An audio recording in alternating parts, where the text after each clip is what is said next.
Hello and welcome back to 10-Minute English Lessons with Alex.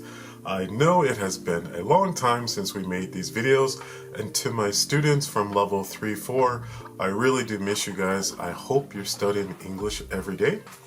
And I want to say welcome to my level 5-6 students. Welcome to the channel. These videos are going to be a little bit different going forward because we are focusing more on advanced English. And today we're going to look at the topic, 1 in 5 Canadians is now an immigrant and the nation approves. So what we're going to do on this channel from now on, we're going to focus on, in my opinion, the most important language skill when learning a new language, which is listening. Now, when you're a baby or a child, of course, you can't read, you can't write, and you can't speak very well. But the listening is the way that you actually improve your language the quickest. So we will focus a lot on listening comprehension, on new English expressions, and focus very heavily on different idioms in the English language. And the way we're going to do that is by looking at different current news articles in different papers around the world. We might take a story from the New York Times or the Los Angeles Times in America, or maybe the Sun Herald in Australia, or maybe the Asahi Shimbun in Japan, or maybe the London Post over in the UK. So we will use many different news sources to talk about different current events all around the world. So I want you to sit back, maybe have a pen and a piece of paper ready, and let's get started with today's lesson.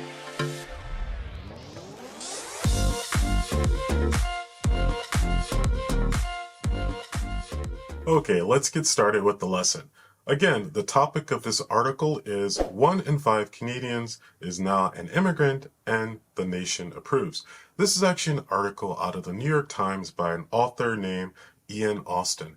I will put a link to this article down below. That way, if you want to maybe print it out and read it while you're on a train or a bus, you can definitely do that. And of course, if you have any questions or comments, put them in the comment section below. I always love to hear from you folks. Okay, so we're going to read this article. It takes about 3 to 5 minutes. The first time, I will read it slow and break it into sections.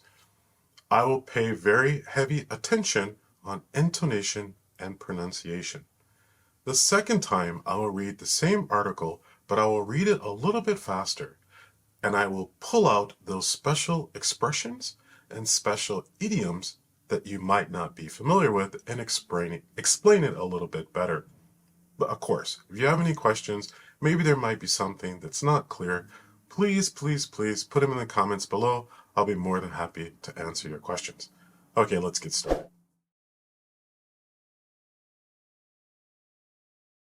Immigration to Canada has grown so much that this week Statistics Canada announced a new milestone in the country's history.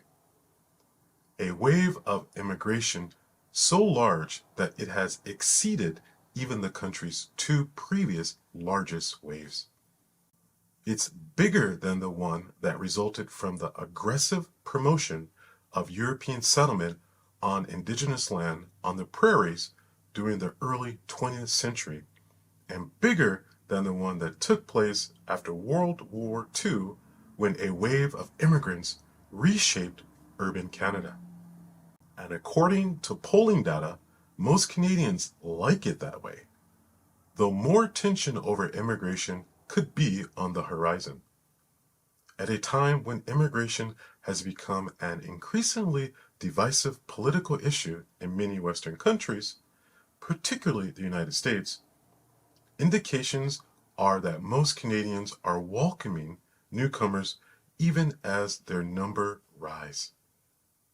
There is growing recognition that immigration is important in terms of the economy and that immigrants, the country kind of needs them. Kenneth Newman, a senior associate at Environics Institute for Survey Research, a nonprofit polling firm, told me. Census data released this week revealed that Statistics Canada said that immigrants made up 23% of Canada's population this year, the highest proportion since Confederation in 1867. If current patterns in immigration remain, and Canada's birth rate continues to be lower than what is necessary to maintain current population, the Census Agency estimates that immigrants may form 29 to 34% of the population 19 years from now. Okay, how was that? So I'm going to read it a little bit faster, but this time I'm going to stop at each paragraph and explain some information. Immigration to Canada has grown so much that this week Statistics Canada announced a new milestone in the country's history. A wave of immigration so large that it has exceeded even the country's two previous largest waves. So here, waves, this is not talking about water. Actually, waves means a large amount of something kind of coming at you. For example, a wave of dogs are coming at you. There's just many dogs are coming at you at one time. Or a wave of cars, or a wave of people. It just means many people are coming towards you very quickly. The next paragraph. It's bigger than the one that resulted from the aggressive promotion of European settlement on indigenous land on the prairies during the early 20th century, and bigger than the one that took place after World War II when a wave of immigrants reshaped urban Canada. Now, this one, I want you to pay attention.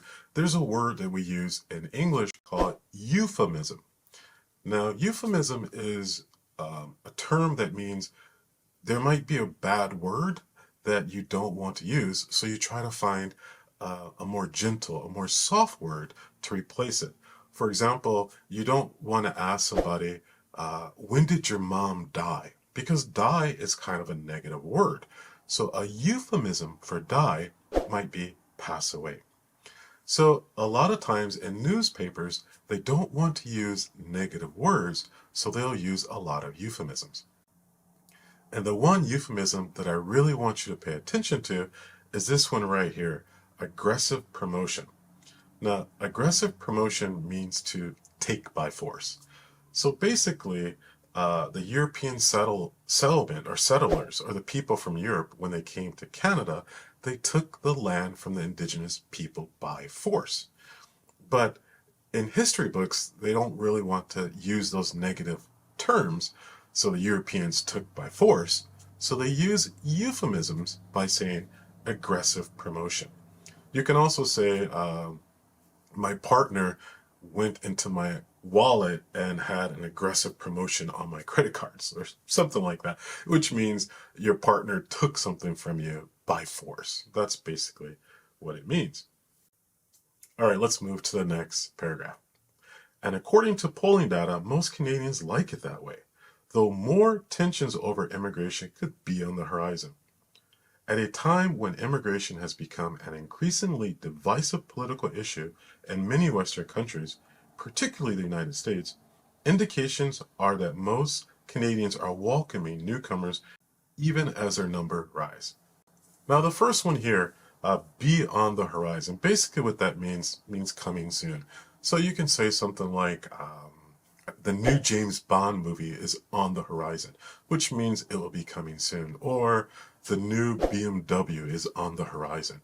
The new BMW car is coming soon. So anything, or like if you're looking outside and you see the horizon coming, it means it's coming soon. So you can use this expression or idiom in many different situations. Something that might be happening soon, you can say be on the horizon. The next one is another one of those euphemisms, divisive political issue. Divisive just means like a problem. So a problem, a political problem, that's got a problem that's going to happen in the government. So right now, maybe some Canadians are not very happy with all of the immigrants coming to Canada. So there's a problem with the political issues, or you can say divisive political issues, but it simply means a problem. The next paragraph. There is a growing recognition that immigration is important in terms of the economy and that immigrants, the country kind of needs them. Kenneth Newman, a senior associate at the Environics Institute for Survey Research, a nonprofit polling firm, told me.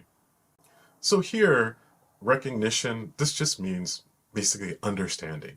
So there is a growing understanding that immigration is important in terms of the economy and that immigrants, they need them. So with Canada, like many other countries around the world, particularly in Japan, as the elderly people, another euphemism for old people, as the elderly people start to pass away, again, pass away just means die, as the elderly people pass away, the population decreases.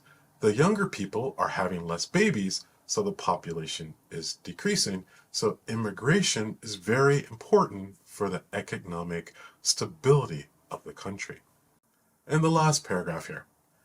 Census data released this week revealed that Statistics Canada said that immigrants made up 23% of Canada's population this year, the highest proportion since Confederation in 1867. Actually, I want to stop here. Here, Confederation, that just means birthday. So Canada's birthday is 1867. I think it's July 1st, 1867.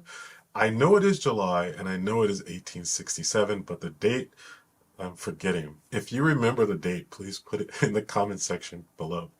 But the year is 1867 and the month is July. This is Canada's birthday.